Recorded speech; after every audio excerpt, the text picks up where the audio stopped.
Hello, everybody, and welcome to the Spoiler Warning podcast. This is our fourth and final episode talking about the 2025 Toronto International Film Festival. I'm Christopher Schnese. And I'm Stephen Miller. And if you're joining us for the first time, the Spoiler Warning podcast is a weekly film review program. Each week on the show, we're going to dive in, debate, discuss, and argue over the latest films coming to a theater near you, except for, once a year when we sit down to talk about our time at the Toronto Film Festival. Stephen, it is so good to be home. It is now 6 days after we arrived home. We're recording this final episode. How does it feel to be home and done with the festival? It feels good. Honestly, it took me a few days to get out of festival brain. I kind of hit the ground running and was immediately late for meetings and went straight into work mode. So we're recording this the weekend after getting home, and I'm finally remembering what it feels like to not set an alarm and be able to just kind of enjoy life for a few hours instead of race from one thing to the next thing. So I'm feeling good. Now, has it hurt my ability to remember movies that we saw just a week ago? Absolutely. But we'll see what suffered from that and what didn't when we get into our reviews. Yeah, it's definitely an interesting thing, too, because when you're talking about films that you can't necessarily be spoilery about, we're not holding anything for a spoiler section. So it's like, what can I say about some of these films that isn't directly just the plot? Yep, exactly. So it should be an interesting conversation, though. This is our last 11 films we're going to be talking about. And same thing as you, Stephen. Usually on the weekend, my alarm, I still have the automatic Apple alarm thing that you can't not set unless you manually remove it each night before you go to sleep. But on the weekends, it's set for 2 hours later than I normally wake up to start my day. But when we were at the festival, there was no weekend sleep in a little bit longer because every day of the festival was also a weekend day, or I should say every weekend was also a festival day. So I am also feeling the immense pleasure of being able to wake up a little bit later than normal. But it's Sunday, which means tomorrow's back to the normal Monday grind. So, this is our last refuge, I think, right now. Yep. All right. Should we get into it? Yeah, sure. So we will start with a film called Blue Heron. This is a movie by a first-time feature director, Sophie Rambari. I believe she's made some shorts, maybe some semi-documentary things in the past. And this is I think you could call it a coming-of-age saga, if you very loosely define the term. This basically shows a brief period of time in the life of a Hungarian immigrant family living in Vancouver. They are two parents, I believe 4 kids, the youngest of which, or at least quite young, appears to be a proxy for Sophie herself, a daughter who would grow up to become a director.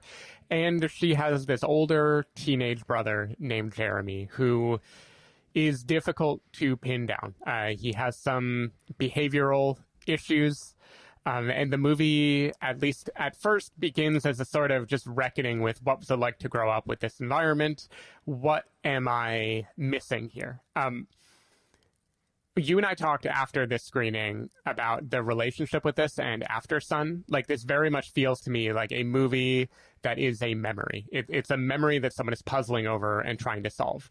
And for a while, I was trying to figure out, whose perspective am I seeing this from? Because this isn't shot from the younger daughter's perspective. We see conversations that happen while she's playing outside. We witness things that are adults talking, in the bedroom when she's nowhere to be found. And so for a while, I was trying to figure out what exactly is happening, because I feel that intense yearning to solve a puzzle, but it doesn't make sense to me for this to be any one perspective. I'm not going to spoil everything this movie does, but around halfway through, it kind of blows open the frame and becomes about many more elements of that discovery process. It becomes a movie about its own creation and about kind of hunting and searching for answers when you can't find answers. Specifically about how should we have understood our brother who was hurting in ways that we didn't quite have words for.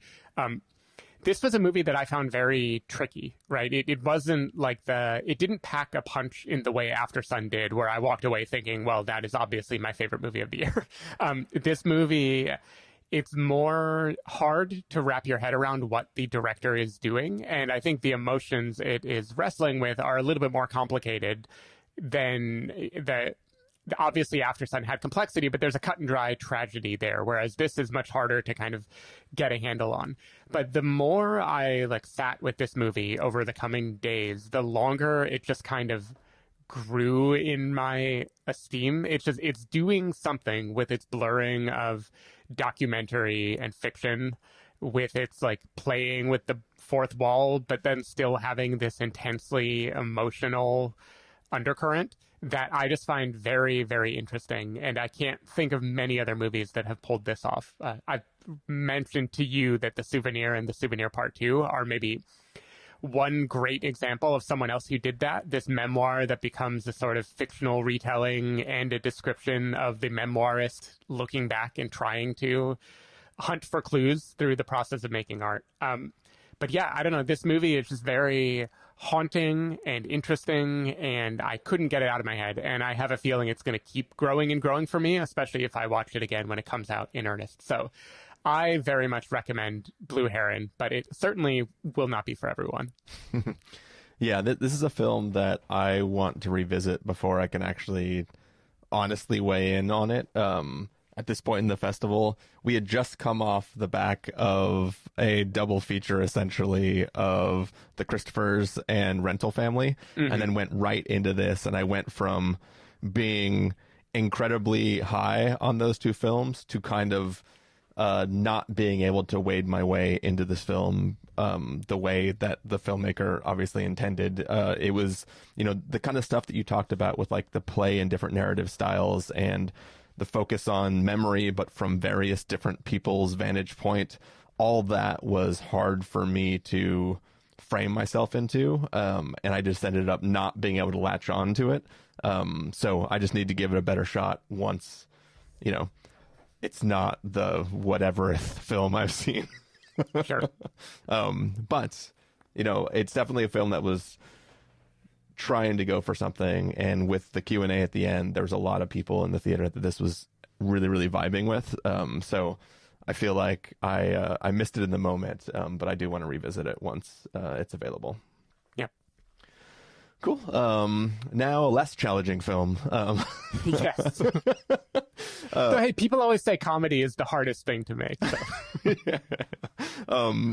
We saw a little film called Poetic License, and this is a film from Maud Apatow, and it is basically the film of a story of a woman who is auditing a poetry class at a college that her husband is a professor at, and meets up with some kids in this class and sort of befriends them. And this is all the hijinks and shenanigans that happen when an adult woman and some young kids in college become friends and spend all their time together.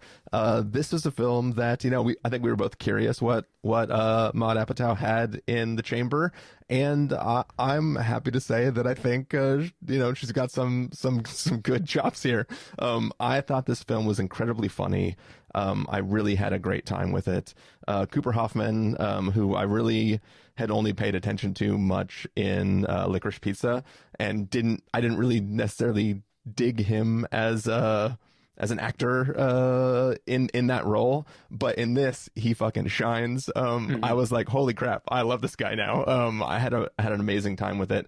This film goes all over the place, and it has this quip to it that just, at the end of a long day, sitting down being like, I hope this is funny, is kind of the feeling going in, and just having it be off to the races and kind of be quip, quip, quip, and kind of have this momentum that propels itself towards the end of the film. Yeah, I had an amazing time with it. I hope you felt the same way, Stephen. Yeah, I mean, I was very pleasantly surprised, honestly, with Poetic License. Now, I don't know how to judge this, quote, objectively as art or whatever, but it was like, if I compare this to, it might be frustrating to Maud Apatow that everyone is going to compare it to her dad's movies, but it, you know, it is what it is. It's a comedy with Leslie Mann in a big role, you know.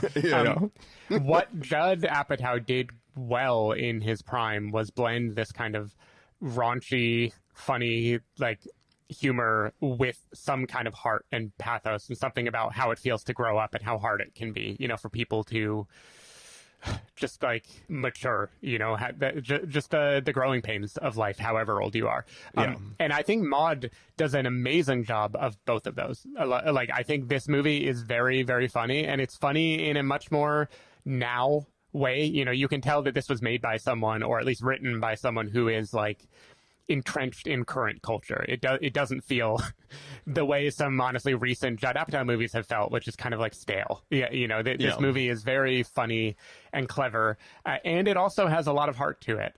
I don't know that the heart was like a massive statement. I didn't feel the way like the 40-year-old virgin makes me feel, right? I don't have like one thing to say about it so much as, God, college is confusing. Everyone is trying to figure themselves out. And maybe everyone at every age is trying to figure themselves out. And isn't it funny that kind of chaotic stuff we get up to in our attempts to better understand ourselves? But Cooper Hoffman is so funny. He is so good in this movie. To me, like you, this was the revelation of just how flexible he can be as an actor and what a great screen presence he is. I liked Andrew Barth Feldman, who is the other guy in this movie, college student. I never saw No Hard Feelings, that Jennifer Lawrence movie from a couple years ago about basically she's hired to be his I did his not girlfriend. see it either. So he has been in at least one other comedy that I know people really dug, but he's a newcomer to me, and I think he's great as kind of more of the straight man, you know, the Michael Cera to Cooper Hoffman's Jonah Hill, and I think he pulls it off. And Leslie Mann, I've never really seen her with this much screen time before, like getting to actually shine rather than just be the foil around other people who are getting to have the bigger parts, and she pulls it off too. Like this movie is just, it's a very delightful, you know, comedy. I think it does what it has to do. You and I were wondering in our walk back to the Airbnb, we enjoyed this kind of movie. Does the world care about this kind of movie anymore? Yeah. And I am not sure one way or another. I don't know how big this will be, you know, like what this will really do and what kind of audience it will find. But for me, as a millennial who has a lot of nostalgia for those mid-2000s raunch plus heart comedies, this was like it's the closest I've come to feeling that way in a very long time. So I think she did a really great job. Yeah. And now on to like another famous person who decided to make a movie. This time it's Brian Cox's directorial debut in a little film called Glenrothan. The premise of Glenrothan is there are two brothers played by Brian Cox and Alan Cumming. Brian Cox is Sandy. He is the heir to this distillery. So he's living in Scotland. When his father died, he took over a distillery, and he's just been working there his entire life. It is a small town that they live in. The distillery is very much the lifeblood of that community in terms of employing people, giving them something to rally around. And so Brian Cox has been there this whole time. On the other side is Alan Cumming, the black sheep of the family, who left Scotland, moved to Chicago, started a jazz club / bar along with his daughter, who like works there and sings there. And he is coming and visiting after being estranged for something like 30 years. He's finally coming home. And what follows is, I'm going to say, like, the most paint-by-numbers movie I saw at the festival by, like, a pretty wide margin. This is the kind of movie that you establish the premise, you show us who the characters are and give us, like, 1 minute of their personalities, and you're like, okay, I can write the whole movie now. I know exactly what is going to happen. Yeah. I know who's going to learn what. It's going to be about coming home and also individuating. There's going to be fights. There's going to be yada, yada, yada, yada. I thought this movie was really fucking boring. This is the kind of thing that I have to believe only exists at TIFF because Brian Cox directed it. I can't imagine this movie getting the green light for a big festival otherwise. And other than the fact that it has music, you know, it has Scottish music, and that's always entertaining. and there's like some amount of heart at Alexandra Shipp, who I believe was in Tick Tick Boom, though I haven't looked it up to make sure. I think it's the Come to Your Senses singer. She has a nice screen presence and a good voice, so her singing is pleasant enough. But for the most part, this movie just is really not doing much of anything. And yeah, maybe my least favorite of the festival, not because it's horrible or offensive, but just because it's like, I could have literally just like turned on the TV and watched any cable movie and gotten the equivalent story. I also just didn't get a lot of Scotland in it, which is like, you and I wanted Scotland and whiskey, and I feel like this movie didn't really care enough to show me either in a meaningful way. Yeah. How did you feel? Are you slightly less grumpy than I am about Glenrothan? Yeah, I also didn't care for this movie, Stephen. The funny thing about this film is before every single film, they play this thing that is, I don't even remember if it's an ad for something, I forget, but it's the audiences don't want this paint by numbers thing. Right. They want, on our tour's vision and like all these things. And, they kind want of early bonbon. Yeah. They poke fun at like these Christmas films or like Hallmark movies and stuff like that, or just shitty horror films, or shitty action films. There's a few of these things. This film is exactly the thing that they are describing in those ads. And it's just kind of funny because it's like, I get that like Brian Cox made a movie, so you're like, yeah, of course we're going to put it, we're not going to not put his film in the festival. But like, if the programmers were forced to describe why they put the film in the festival, like write a big, like a one pager on like why they chose it, there would be no justification for choosing this film. It is extremely, as you said, paint by numbers, and it feels like just like I was trying to joke at I don't remember if it was a beer or lunch or dinner, but sometime around this movie I was trying to make a joke about how I can combine like the Highlands and Hallmark into something that didn't just sound stupid. I wasn't even disappointed by the film. It's kind of just fine. It's just a like, okay, cool, this is a fun movie, but it's also a silly thing where not even just being able to write the movie once you know all the characters and the premise. It's like it takes the characters in the film so much longer to find a solution to their problems that it's like it's right there. Right. It's like you want to yell at the screen and just tell them what to do to solve their problems. But yeah, I mean, I liked seeing the people. But yeah, not enough whiskey, not enough Scotland. Every once in a while, every time there's like a aerial shot, an establishing shot, it just sounds like you're watching How to Train Your Dragon. But there's not really anything to really, call home or go home in this case about this film. Yeah, one odd thing too is this was not written by Brian Cox. He was like a part of it, and then later, after it was announced, he accepted because the producer suggested he be the director. So this is like director for hire, not passionate about it. Feels to me like a cynical way for them to make the movie get more eyeballs by saying Brian Cox directed it. Yeah. So moving on, we have a little film called If I Had Legs, I'd Kick You. And this is a film starring Rose Byrne, and it is sort of a look at one woman struggling to be a parent of a child who's sick. And this is a film that it's presented in a very, very interesting way. This film is not just from the POV of Rose Byrne's character. This is a film that is directly looking at Rose Byrne's face from very, very close up for almost the entire film. There are a few, moments when she's interacting with other people where they get to be focused on for a second. But whenever she is dealing with her home situation, it's always her husband on the phone or the child out of the frame, and the camera is just really, really close up on her face, and you're watching her struggle, potentially mentally, with what her situation is. There are fantastical elements of this film to the point where you don't always know whether what she is experiencing is fully true or an exaggeration of real events or completely made up in her head. And it's really just a way for her to kind of just perform, right? Like, this is a film that is really almost entirely about her performance and playing this character. It has a little bit of Tully vibes to it, but in this case, instead of just what it means to be a mother, it's specifically about being a mother of a child who has some sort of serious kind of illness. And Yeah, I don't know. I found myself kind of entranced by whatever it was this film was kind of doing, and I really like Rose Byrne's performance in it. And ultimately, it came down on like, yeah, like I think I kind of vibed with what that was doing. So what do you think of it, Stephen? Yeah, I think I'm higher than you are. Like, I think this movie is great. This movie is really, it's like a claustrophobic depiction of motherhood, or like a particular mother in crisis, having a kind of series of escalating, I don't even know what you would call it. Her world is caving in. She's losing her grip on reality and her ability to zoom out and have any kind of perspective.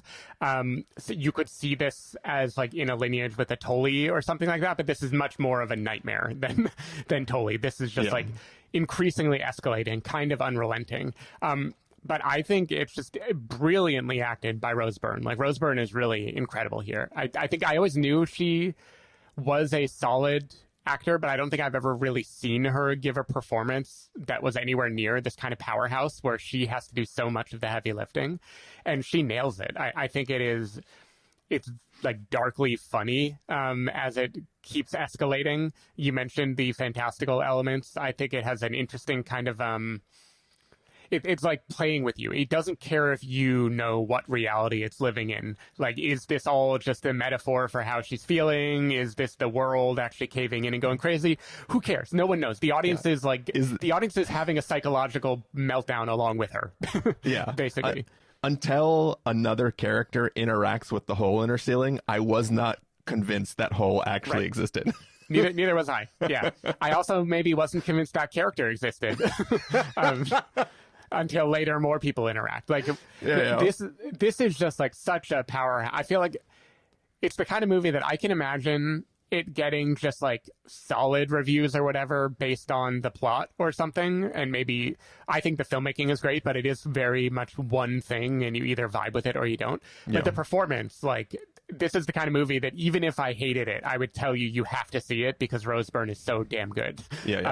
I will say I don't think it has the most realistic depiction of therapy, or at least I hope Conan O'Brien never gives anyone therapy in the real world, but it fits with this world where everything is so depressing. You know, life is so monotonous and you can't break free, and it's just responsibility after responsibility, and you feel like you have nowhere to turn to and no one has any kind of grace or empathy for you.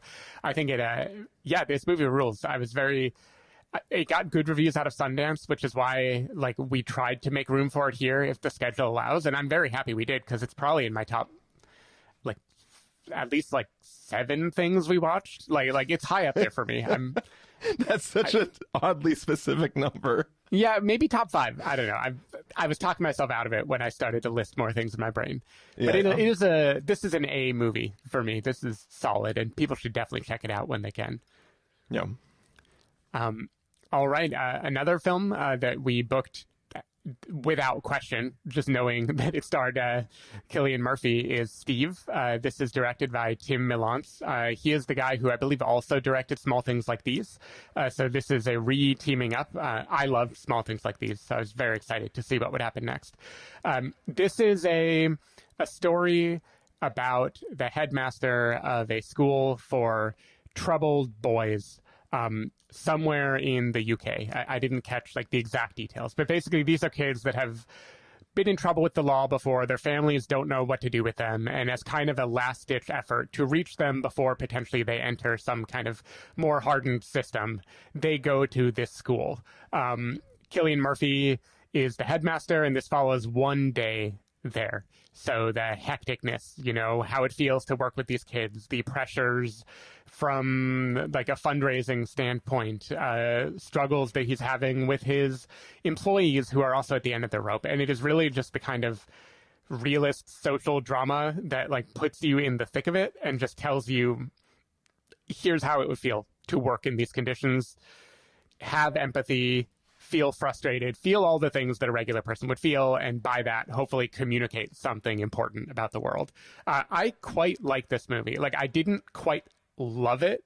I don't think it built up into any kind of grand statement. This is not Short Term 12, which is the closest cousin I can think of in this category. Like, this didn't quite make me cry, but I think it is very heartfelt. I think it's like extremely well acted. I believe these troubled kids. You feel the kind of starred up like energy of these are people who you want to reach, but then there might be an eruption at any moment. I just thought it was a really like a lovely little statement, and I was very happy that I was able to see it. And I hope this finds its audience. It looks like it's coming to Netflix in like 2 weeks from now, so hopefully. The shot of like Cillian Murphy's face on the poster will get enough people to check it out, because I think this is the kind of movie that it is a good exercise in empathy to watch it, even if it isn't going to leave like the most lasting impression come end of the year. How did you feel about Steve? Yeah, so Cillian Murphy is clearly a person who is trying to work on, like, besides doing the huge projects that he does, he also finds these little things that are films that end with a title card that explains the situation that the film is about, right? Like, and it's interesting that he's trying to like promote these stories that kind of help shed light on sort of some of these communities or situations that are real in real life. I think that the best parts of this film are any scene with Cillian Murphy directly talking to one of the boys at this reform school. Like, those conversations are so loving, so understanding. You get to see these kids play these, like, you know, play into their wild nature, and him be able to kind of like talk them down and meet them halfway. And clearly he has his own past and he's trying to help these kids. Like, all of that stuff I really, really loved in this film. And overall it does I felt that I felt positive towards this film overall. I think that there is some of the stuff that doesn't completely gel in the presentation of the story. You know, there's this whole narrative of like the framing of everything around some information about the funding of the school, and also this sort of news organization who clearly has a bent about these kids being too troubled to be able to be helped and wanting to make this documentary. But the film is not told from the vantage point of the documentary team. They're just there as a catalyst to make the instructors worried and the kids more ruckus.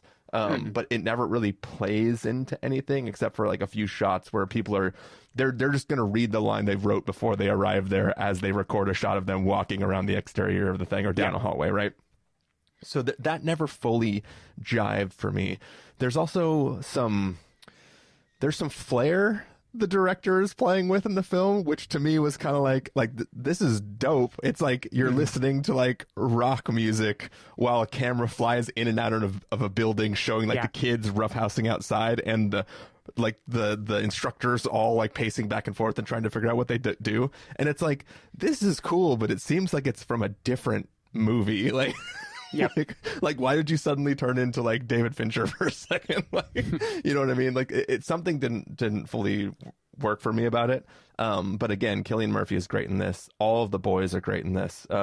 There's a lot to love here, and I hope that people do watch and enjoy this film. There was something that just kept it a little bit away from being something that I can truly praise. But I like what it's doing, and you know, it's definitely an interesting story. I hear you. Like, for me, some of those framing devices don't really work. You know, there's almost a little bit of the, if you remember Plain Clothes out of Sundance, where it's like it's taking a visual style based on an idea, but when you actually think about it, it isn't being that consistent in how it applies the idea. This had that too. I will say though, this did make me cry at the very end. There's kind of a tape recorded description of Cillian Murphy just talking about how he feels about working with these kids and the push and pull, and it just speaks to what you said about when he's relating to kids, or I would say when he's also talking about his love for the kids. It really shines through. And this has a few moments like that I think get you good if you care about adults interacting with children. Yeah, for sure. All right, now onto a film that has no children in it. This is a film called Hedda, which is based on a play. So I am not actually familiar with the play that it's based off of. You know, we threw it on the list just because we were curious. Tessa Thompson is somebody that I like watching in different things. So I was like, okay, I'm curious to see what goes on with the story. Basically, it is a story of this character who has put together this lavish party, and she is just introducing chaos. into the party. And, you know, she has her own goals that are revealed over the course of the thing. And I think that as this film progressed, like about the first 50% of this film, I was really, really vibing with it. Just watching her like learn about each of the guests, then figure out exactly what she can put leverage on to cause chaos there, and then set things in motion that were about to make everything go crazy. I liked watching her scheme, play off what was going on, and then just introduce chaos into this party. And that was really, really fun. I think over time I grew tired of the chaos building, and it just became a thing where like there weren't enough people for me to root for or get behind or to be afraid of the chaos. Like I took evil pleasure in the chaos that was happening at the beginning, and then eventually I just became tired of what the film was doing. But yeah, did you enjoy it more than I did, Stephen? Maybe, though I'm also a bit mixed on it. I think this is like a well-made, interesting movie. I read Hedda Gabler, the original Ibsen play, when I was in high school, but it's been a long time. And my main memory of Hedda, apologies to any, you know, maybe English teachers who could be listening to this in the future for my terrible summary, is it was one of the first plays to be about like the angst of modern living, when you kind of have luxury and everything is kind of okay, but you're just still so frustrated. And Hedda, the main character, is this protagonist who she's in a life that, even though it seems great, she doesn't want it. And what does she do with that like burning discontent, you know, which makes it like kind of unpleasant, but also an interesting statement. Yeah. I think there's a lot of cleverness in how Nia DaCosta adapts this movie. You know, she's playing with sexuality, for instance, in a way that definitely doesn't exist in the original, but makes a lot of narrative sense given the kind of wild swings the character has to go through. I think it's filmed well, like that frenetic energy of, wow, this is like a raucous party and shit is going down. That propelled me for pretty much the whole time. I do have the same core problem that you do, which is like, the character of Hedda, even though it's a juicy role, it is not a role that you can look inside her head very much and recognize, at least for me. You know, it is a role where it's like her job is to be the agent of chaos almost. And yeah. I'm sure that chaos comes from some inner hurt, but the movie isn't that interested in us like recognizing her. The movie is interested in us going, what is she going to do next? You know, what is going to happen now? To me, that made this entertaining. Like, I was entertained the whole time. I never really lost my focus on the movie. You know, I was intrigued by it. The way the stakes keep escalating kept me paying attention. You know, this never just felt like people reciting dialogue, but I didn't feel like it added up to a whole lot, at least for me. If there is some kind of bigger meaning beyond watch this person burn down this somewhat high society party, like I didn't really get it. So I think it's an interesting experiment. I think it's well done for sure. But I don't really, I didn't walk away feeling like it was that memorable for me, even though I think Tessa Thompson is great. Imogen Poots is great. You know, everyone is having fun with this like juicy ass dialogue. I wish it were in service to something that like resonated more for me. Yeah. All right, coming up next, maybe the polar opposite of Hedda, a film, a little movie called Roofman. This is a movie, if you've seen any trailers recently, you've probably seen a trailer for Roofman. It is telling the true story, or based on a true story, which spoilers, went the whole movie not knowing until the credits, about a guy played by Channing Tatum who... First, he does a series of thefts, basically breaking into McDonald's and other places through the roof. So he earned the title of Roofman. He goes to prison, but he breaks out of prison, and now he's on the run. And he spends most of his time in a Toys R Us, just kind of biding his time, waiting for the police to get off his tail. This movie it's charming. You know, I think Channing Tatum is a very pleasant actor to watch. You know, he's having fun here. The movie is pretty fun and lighthearted. Kirsten Dunst has a role as a romantic counterpart. It almost feels like she's transported from Elizabethtown. Like, I haven't really seen her in this mode in a long time. And she's also perfectly charming. You know, everyone is charming here. I like this movie okay. I just like for most of the runtime, I felt like this movie is spreading itself so thin just on the strength of Channing Tatum's charisma. Like, every decision this guy makes, I cannot imagine a human being making this decision. I don't understand why. The whole plot of the movie, I don't know how he could be out and about doing any of this in a world where he is in the same town and police are looking for him and his family exists in this world and he knows other... My brain couldn't turn off for a lot of the movie. So I was like, charmed by Channing Tatum being a great leading man and Kirsten Dunst being a winning, star as well. But then I was also just like, what am I supposed to make of this movie? It doesn't seem like it's doing a lot, and what it is doing, I like rebel against it from all logical thinking. And then the credits come up and it is showing the real guy, Jeffrey, the real Roofman, and all the real things he did, including all of the craziest fucking decisions that to me made me think this was a weirdly written movie where they went a bridge too far. So I don't really know what to make. Like I told you when I was leaving Roofman, it's like the most important credits sequence for me of TIFF, because knowing it is not only based on a true story, but some of the most inexplicable elements of the character maybe come from the true story of what that character did. Like, it makes it interesting. I wish it had front loaded the true story more and made it more about what the hell makes this guy tick, instead of what it did instead, which is, here's this guy, isn't he such a winning personality? Aren't we having so much fun watching him do shit? Like, I wish it had presented him as a puzzle, because I felt like this was a good feeling, good vibes movie that just didn't really have the meat. Like, it didn't have the juice to back it up. But it had a lot of interesting shit it could have done if it wanted to. So I don't know. How did you feel about this movie? Am I way overthinking it? No, I mean, no, you're not. I have bullets that are almost word for word, like some of exactly what you said. Like, basically I literally said, pleasant film which survives exclusively on the charisma of Channing Tatum. Kirsten Dunst deserves praise. But it's really Tatum. And it's really just a film. It's like watch this man with a lot of charisma try to win over a woman and her family, and all of that is great. None of it is believable except for the fact that it actually happened. Yeah. and I had already internalized somehow that this was based on a true story. Maybe it was titles in the trailer that I had seen a while back already. For all I know, it opened with a title card. Our brains were so turned off at this point of the festival. Probably. I would not be surprised about any of that. It probably did open with all of this is true or something like that. Yeah.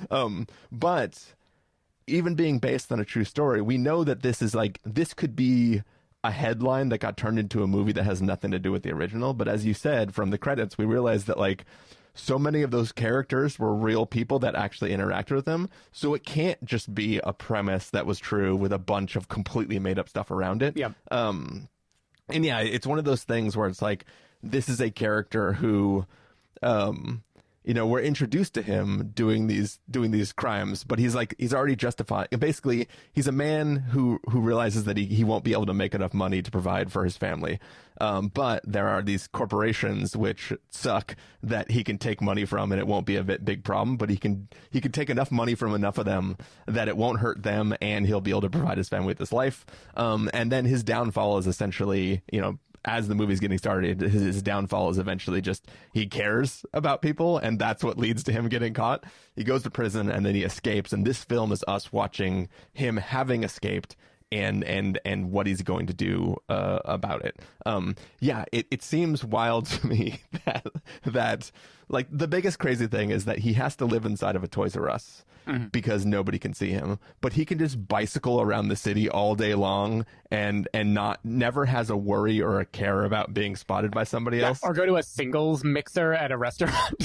Yeah. I mean, to be fair, that was like basically with the church singles, right? So it was people who had already seen him that he was going to interact with. But yeah, it just seems wild that somebody would do all this stuff in public and try to get this close to a family and literally never expect that anybody would ever recognize him or see his face on anything or any situation like that. So it is a film where you have charismatic lead who you're always rooting for, and every time he does something stupid, you're like, dude, you know you're doing the stupid thing, right? Or you worry about him maybe having to do stuff that's outside of his nature just to not get caught. And I think that the film is fun. It's enjoyable. Not necessarily a lasting thing here, but it's something that is like, yeah, this is exactly the kind of movie you want to sit down to at 9:30 at night and and watch, because it has enough to sustain you and you don't have to fight against trying to watch it. Yeah. The next film we're going to talk about here is a little film called The Man in My Basement, which is a story about a man who has a house that has been in his family for a long time. Randomly, a stranger appears at his doorstep. He thinks the man wants to buy his house, but no, the man wants to rent just the basement for a fixed amount of time for mysterious reasons. And this is a film that is sort of, is this guy going to agree to this situation? And if he does agree to it, what the hell does the man want with his basement? And what is that interaction with him going to be? This is a film that that I would probably want to revisit one more time before I fully commit to it. But I found it very, very interesting. I thought this was an incredibly compelling film that goes a lot of super interesting places. On the page, I think this is a great film. I haven't fully, if it is one of those things where if I'm describing spoiler wise all the things that it does, all those decisions are really, really great. I don't know if it perfectly executes on them or the way it plays in the space that it's trying to play into, it completely nails. But I think it's a very, very compelling thing this film is trying to do. It's very much done like a play. We were kind of talking as we left about how we can imagine this being a play where the stage is set up in a very specific way. Yeah. I guess I don't know how spoilery to be about what's going on in the basement. Yeah, I don't remember what the trailer shows. Yeah, I haven't seen the trailer, but anyways, I think this is a very interesting film. I don't know if it's perfect, but I love what it's doing, and I cannot imagine anybody but Willem Dafoe playing this man, this mysterious man who wants the basement. Anybody else, and I probably wouldn't have cared for this film. But with what it's doing, I really enjoyed it. Did you feel the same way, Stephen, or did you not? Yeah, I feel maybe more confused about this movie. I also was going to say I feel like I need to watch it again to give it a fair shake. This was the last day of the festival, and I think we were both hurting a lot at this point. Like you said, on the page, I think this movie is intensely interesting. This was...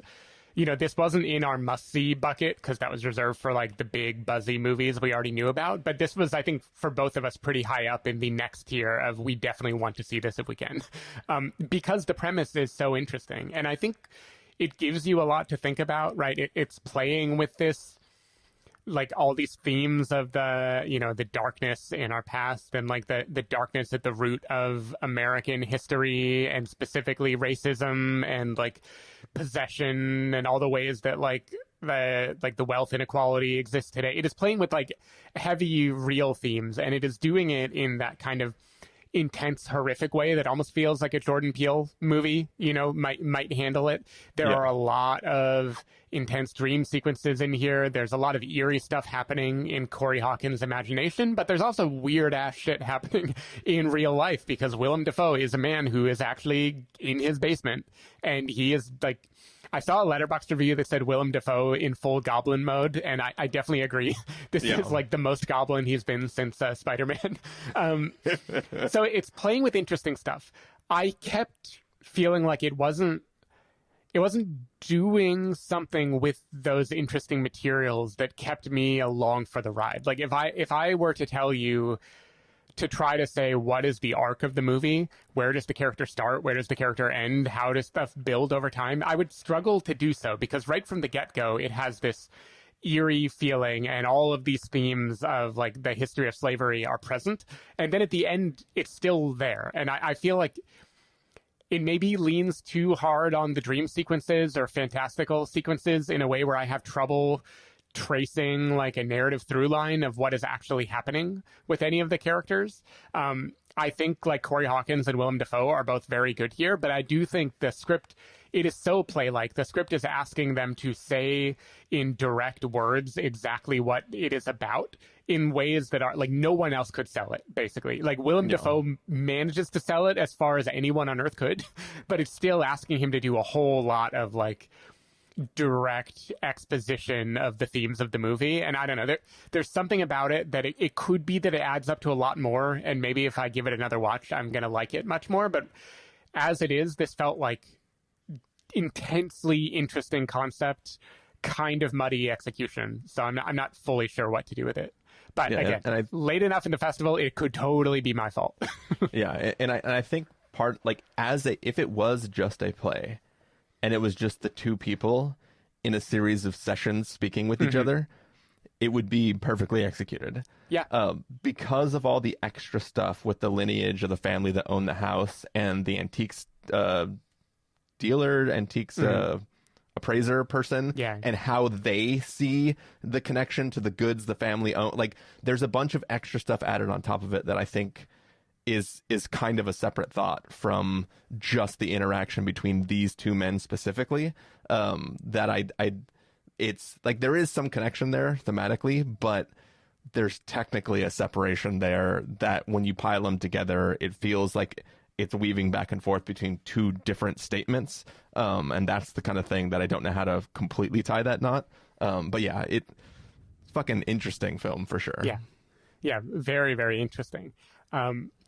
Changing gears to a very different movie, we also watched a film called Eleanor the Great. Now, this is a movie that I had a ticket for at Cannes this year, and then just wound up ditching because whatever, I was exhausted and it wasn't that high on the list back then.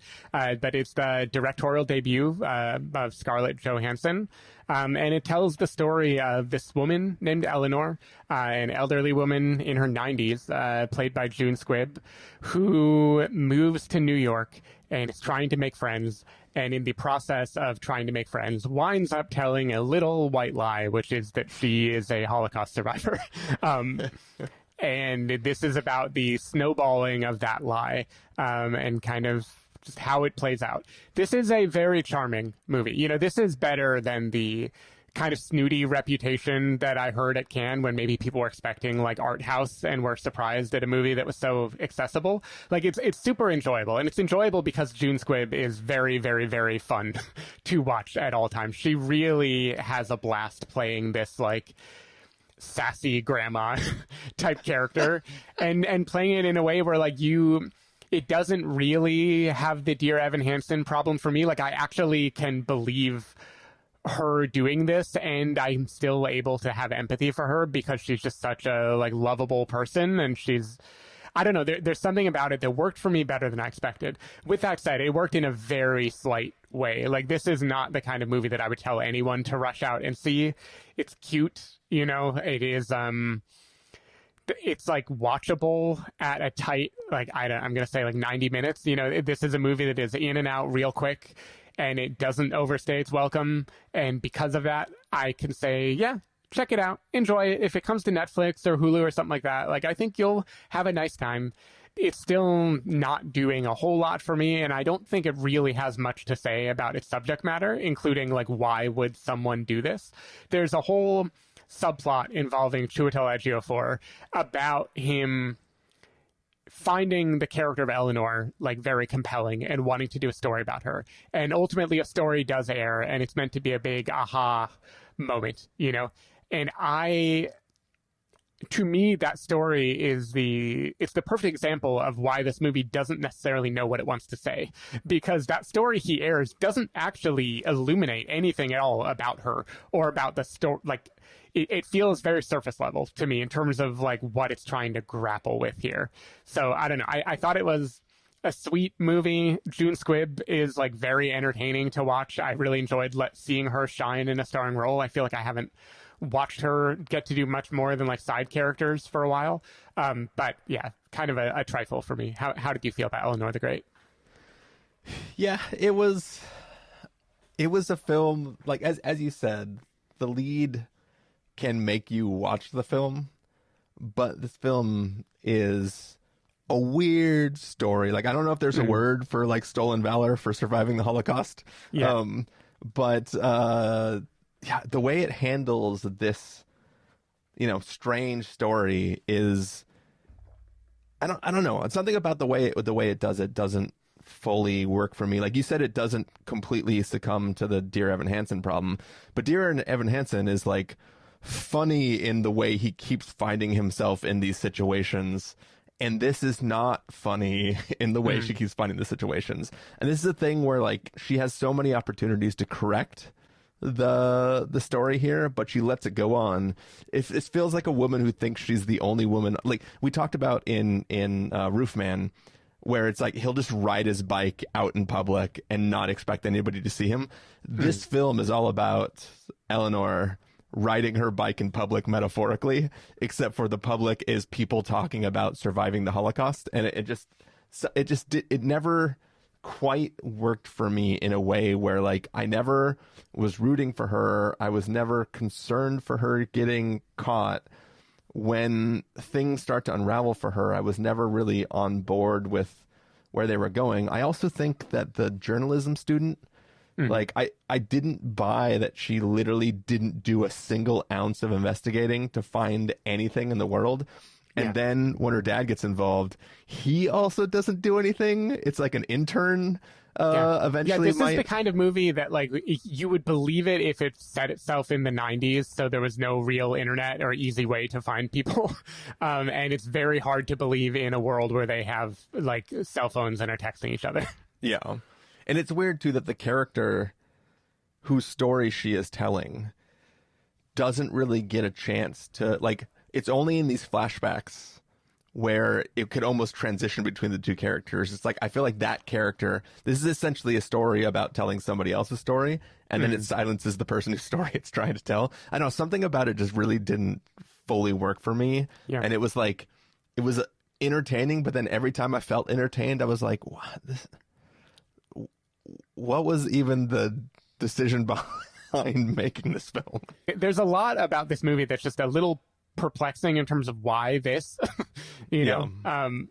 But I don't know. June Squibb is adorable in this movie, so to me that kept it in the realm of watchability, if nothing else. Yeah. I mean, I watched it.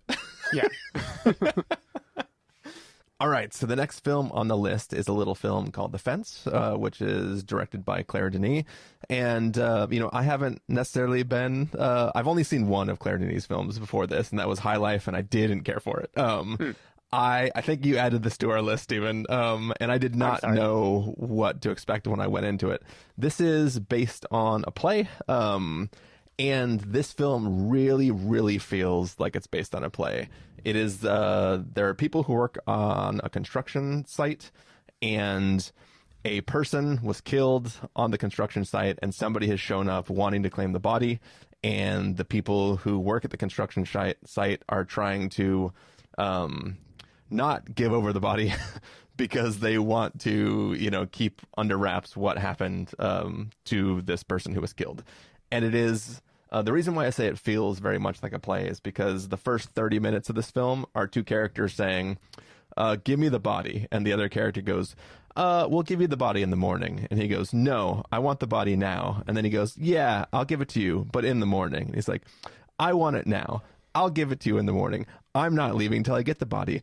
Okay, I'll give it to you in the morning. How about I give you $200 and give you the body in the morning? And it's just it feels very much like in a play when you have to tell the audience what the story is over and over and over so everybody follows along with what's going on.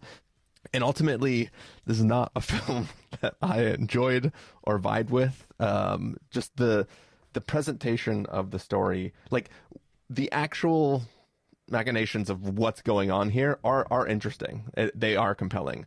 But the dialogue and the way it's sort of presented was so off-putting to me that I couldn't really vibe with the story of what was happening. Stephen, did you like it more than I did? Like maybe a little more, but I agree with everything you have to say. I have not seen a ton of Claire Denis movies. The ones I have seen, I really enjoyed, and they were very different from this. Like Beau Travail is kind of her masterpiece, like her big movie about colonialism in particular. White Materials, super interesting, 35 Shots of Rum. Like, none of them have this play-like stilted quality to them as far as I can remember. This movie, a few things I felt. One is, I don't know if this would have played better if I didn't speak the language. Like, the fact that we have it's in English, and we have Matt Dillon giving this kind of extremely, like you said, play, like, well, I don't want to give you the body today. Like it's very, yeah. If I were reading the subtitle and they were like saying things in some extreme language, maybe I'd be more forgiving of how clunky it feels the way they're talking. But it was very hard for me to do it with Matt Dillon's face being the one speaking the dialogue. Yeah. It's clearly saying something. You know, the fence is this like clear dividing line, right? Who's on the outside, who's on the inside, and it's telling how colonialism, or the history of colonialism, drives people a little mad. You can almost see this as like being in conversation with the man in my basement. But if that was about like the American effect of it, this is about like the remnant in Africa still of these weird outposts, which now are fueled by money instead of literal conquest, but the old dynamic is still there, you know? There's something that was like compelling enough about just how weird this movie was that it kept me engaged, but a lot of the dialogue like just felt unintentionally funny to me in how clunky it was. It also is just playing with intense emotions that build and build and build, but you don't get any real human beings to latch onto. Like the only real humans in this movie, I feel like, are the man, I forget his name, on the outside of the fence, who is coming to collect his brother's body. He actually seems like a human being, and he talks mostly the way I would expect him to talk, with just this like determination of, no matter what, I am just going to do this one thing. I've been beaten down by the world, but I don't care. I'm going to do it. And then there is a woman, the girlfriend who was soon to be the wife, I guess, of Matt Dillon, who is brought to live with them. And she's almost like a human being who is seeing this inhuman situation and doesn't know how to react to it, because she's like, wait, I came here, and why is everyone just standing outside acting so cold and weird? Like, I believed her until a line at the end of the movie, which was just unintentionally funny in how stupid it was, that she gives. There must be somewhere I can live for good. Like, that is like the line that closes the movie. But yeah, I don't know. This movie is just weird. There's a lot of drinking. There's a lot of anger. There's like claims that they're going to do a thing, and then they go off on a tangent, and then claim they're going to do the thing again, and go off on another tangent, then claim again they're going to do the thing. I don't know what this movie is trying to do. It was an interesting vibe, I guess, but I did not have the patience for it. And to close out the movies that we saw together, at least, a film that I did have the patience for, because it was a very easily watchable movie, we intentionally ended with Normal. This is Ben Wheatley's movie starring Bob Odenkirk as a temporary sheriff, like a transitional sheriff who is trying to guide a town after the death of their old one before the election that takes place in just a few weeks. And along the way, he runs into a secret in the town, and chaos ensues. Look, this is basically just Hot Fuzz, you know, like kind of a poor man's Hot Fuzz in many ways. It gives Bob Odenkirk a chance to be a fun enough action star. I found it amusing, right? I found it just barely good enough to say I recommend this movie. At the same time, I think it is kind of messy and goes off the rails. And even though the action is staged in a very, very fun way in the final, like, half hour especially, it just feels like the whole thing kind of fizzles. Like, this movie ends on a beat where I'm like, wait, that's the beat we're ending on? I don't even know what this movie was trying to do. But it was an amusing, it was very much an amusing crime thriller. If you liked Free Fire, if you liked just seeing all hell break loose and like fun choreographed action sequences happen in a comedic way, like this movie is totally fine. I don't think it's going to do anything or blow anyone away. I don't think people looking for a John Wick type movie are going to really have that itch scratched with this one, but it was fun and silly, and it was a nice enough way to close out the festival. How did you feel about Normal? Yeah, for obvious reasons, it's easy to compare to Hot Fuzz because it is a situation where like the whole town is in on something, and you have one straight-laced cop who's trying to deal with that fact. The first bullet I wrote is I called it quote medium warm fuzz. Because it's not a film that reaches like I think Hot Fuzz is a fucking masterpiece, and it's so smart, so funny, and just so goddamn entertaining.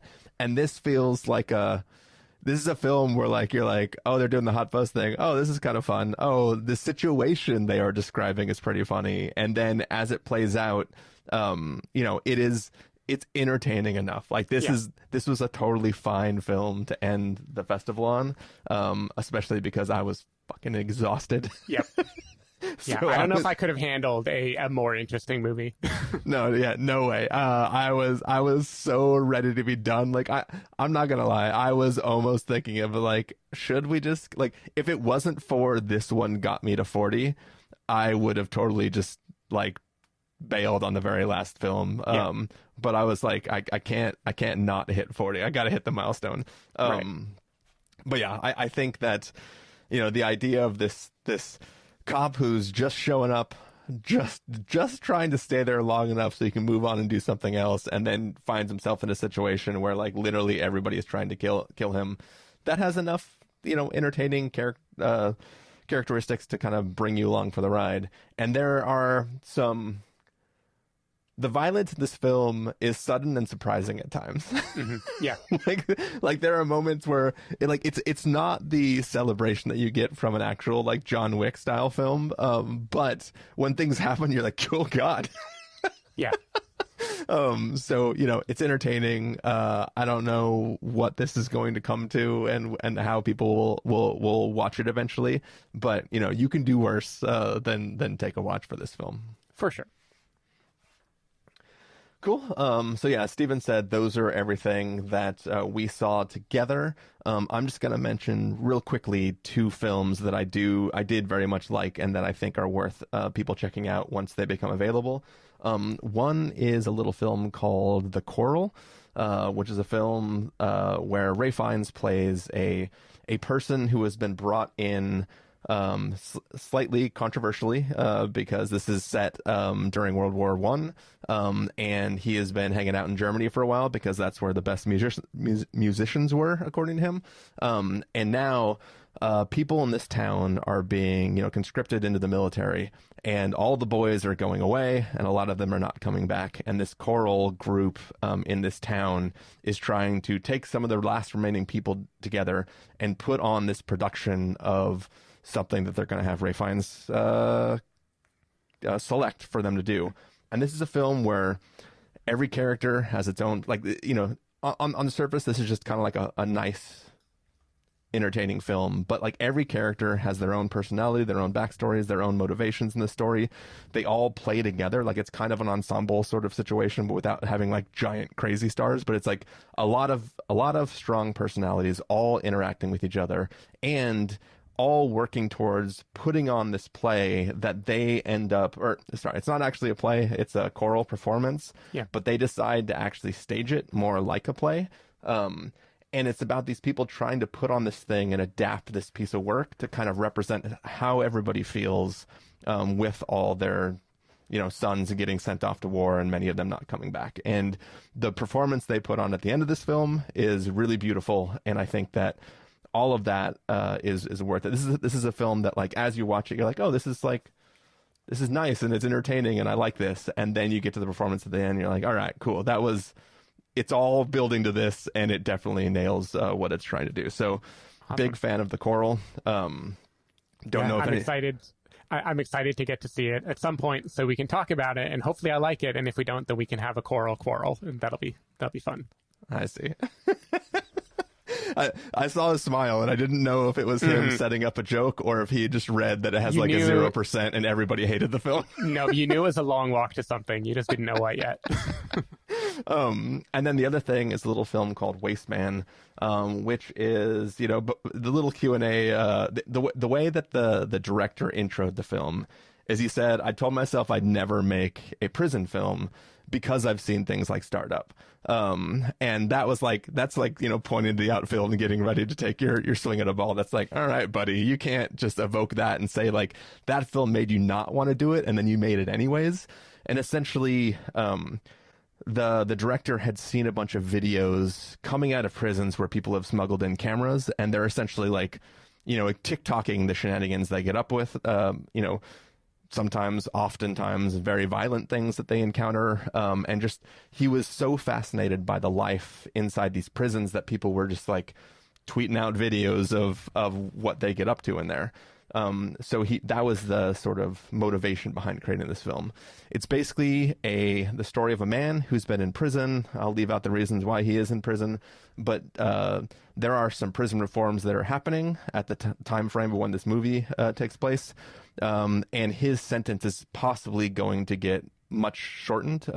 If that's a real sentence. Basically, there's a chance that he can get out in a few weeks if he just continues to be good on good behavior. And then one day he gets a new cellmate who joins him. And that guy is a ruckus dude who wants to basically run this prison.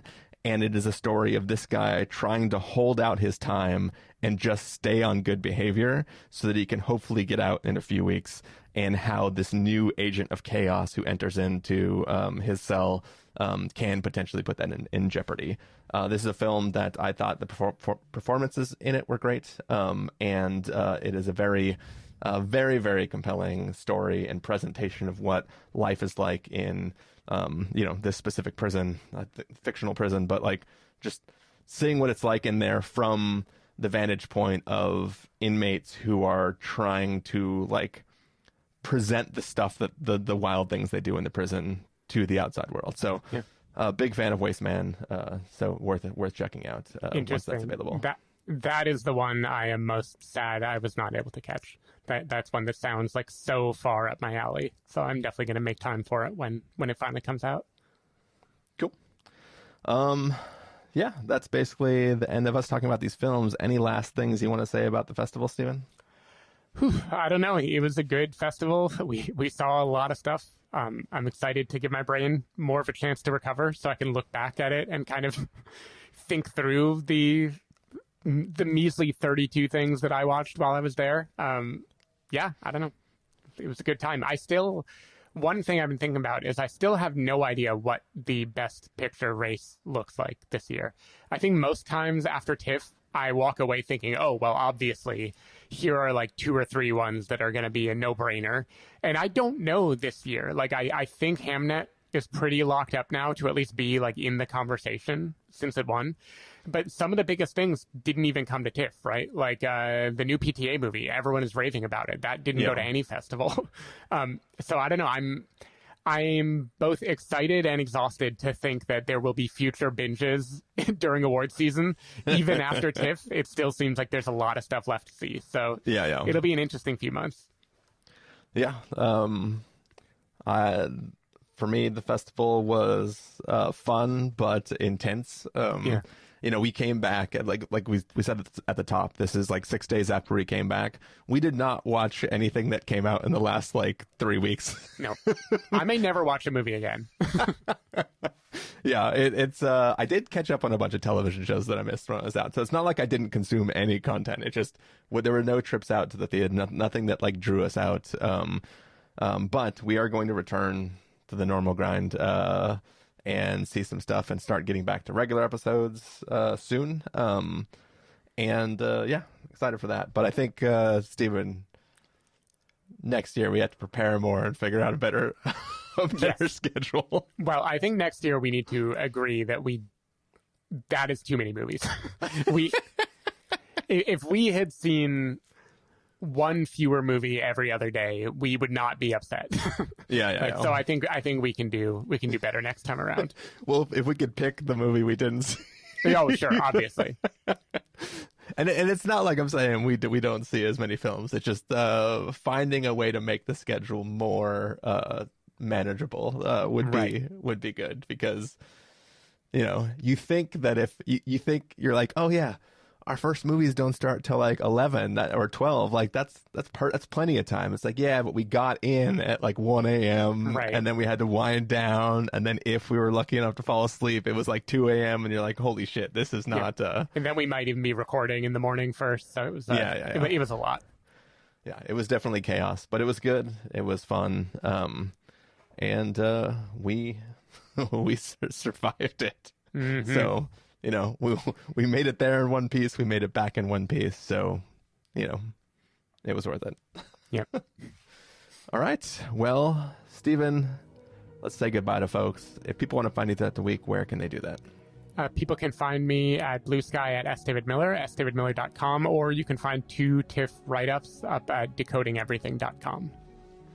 People can find me at ChristopherInRealLife.com or Christopher IRL on a number of social platforms. You can find the podcast over at thespoilerwarning.com where you get a bunch of the back episodes of the show. If you want to subscribe to the show, you can do so on Overcast, YouTube, Apple Podcasts, or wherever podcasts are found. If you want to know when the episodes go live, you can follow us at twitter.com/spoilerwarning, facebook.com/thespoilerwarning, or instagram.com/thespoilerwarning.